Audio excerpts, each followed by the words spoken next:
And now, there's a new addition to the family. Ladies and gentlemen, bringing the Land Cruiser to a new generation, the Land Cruiser FJ.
Let's start from the front.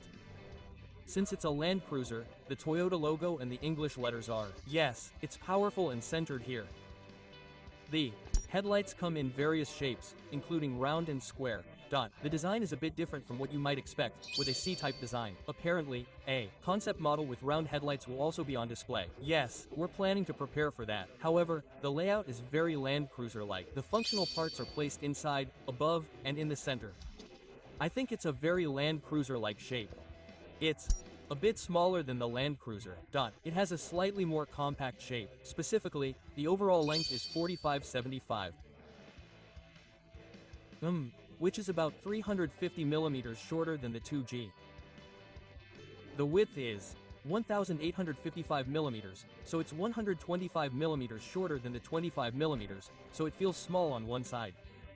The most important thing about the Land Cruiser is how well it can handle acro, and when it's compact, it's all about maneuverability. With a wide wheelbase, it has better maneuverability and can handle acro, providing nimble acceleration and the ability to get into all sorts of places. That's what the FJ is all about. It looks like it would be fun to drive. It's a model that condenses the core of the Land Cruiser, so I think you'll be able to experience the joy of acro in a Land Cruiser. The bumper is raised, giving it the look of being good for off-road driving, and the fenders are slightly flared out, giving it a sense of stability and solidity. When viewed from the side, the front and rear overhangs are shortened, so the tires are positioned firmly in front and back. The corners are rounded off so that the tires can grip even if there is a slight bump, and the front and rear corners are rounded off, making it difficult to get caught on things when maneuvering. The Land Cruiser has a square, box-like cabin. If you look closely, you can see that it is based on the motif of the rounded-off sides of a dice, and these kinds of things are very Land Cruiser-like. Also, the low belt line runs smoothly. The body color was also blue for the 250. Yes, we will have several other colors available, but today we have this blue color to match the theme. We have prepared some iconic colors. This is a frame vehicle. Yes, a frame. It is a frame SUV. It is based on the IMV. It is the IMV platform that has been honed in various regions. It is based on that, with a short wheelbase, and reinforced to make it capable of running as a Land Cruiser. That is the kind of suspension it has. What was the idea behind using the IMV frame for the Land Cruiser?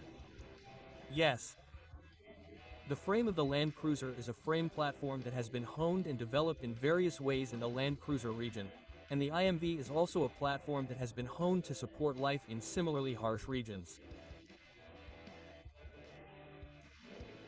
Both platforms have been honed by Toyota over many years to support life, So rather than saying which is better, I think both are platforms that can be used as Land Cruisers.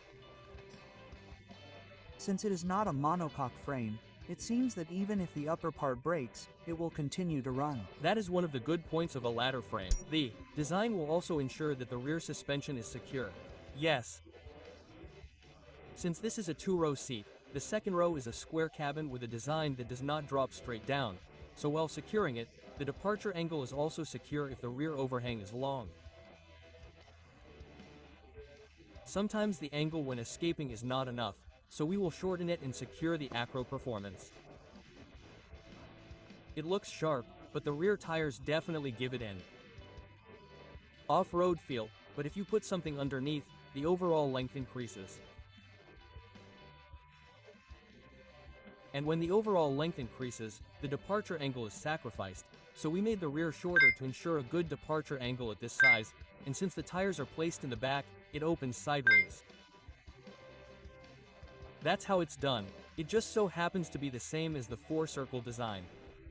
The rear tire cap is also standard. This is also standard, yes. And the Land Cruiser logo is 250. It's used in the same Land Cruiser uniformity. And underneath it, it says Toyota. Yes, it's written in that style. Yes, it's not an oval, but a rosette.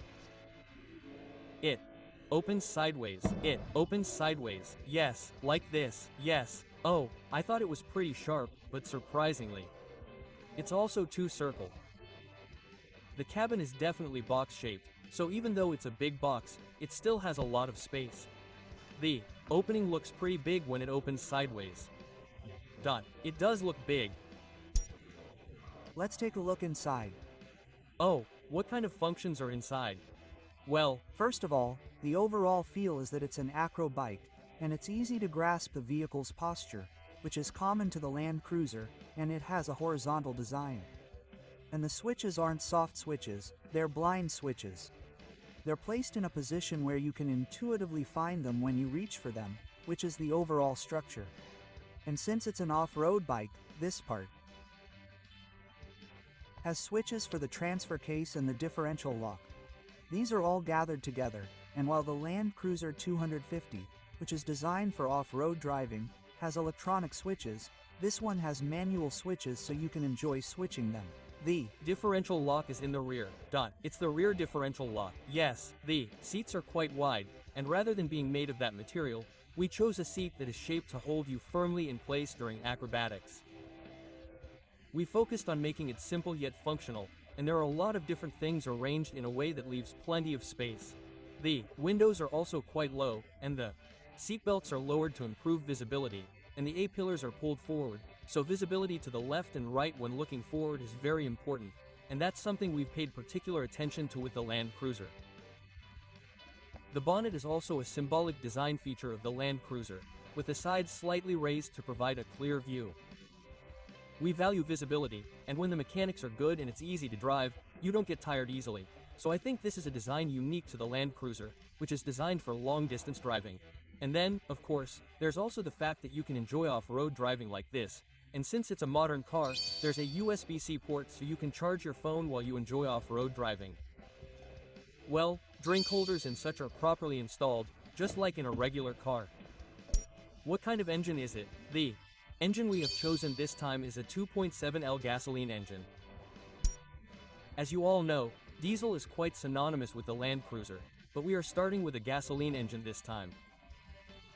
We have been developing this engine for a long time, so we chose it because it is reliable and solid. The Land Cruiser is a car that was born from the desire to support more people's lives, as part of its great mission of supporting people's lives. When developing the Land Cruiser 250, we looked back at the role of the Land Cruiser through activities called Returning the Origins, and realized that the three major pillars have become clear. The flagship 300, the workhorse 70, and the 250, which is designed to protect people's lives. However, as lifestyles and regional diversity have become more widespread, we felt that we could do even more to protect these lifestyles. With that in mind, we decided to introduce the FJ, a vehicle from the Land Cruiser family. When you hear the word FJ, Many people probably think of the FJ Cruiser. However, the origins and philosophy behind the FJ are different. For example, the FJ Cruiser was originally developed as a full-fledged SUV for young people in North America to enjoy off-road driving, riding on the SUV boom at the time.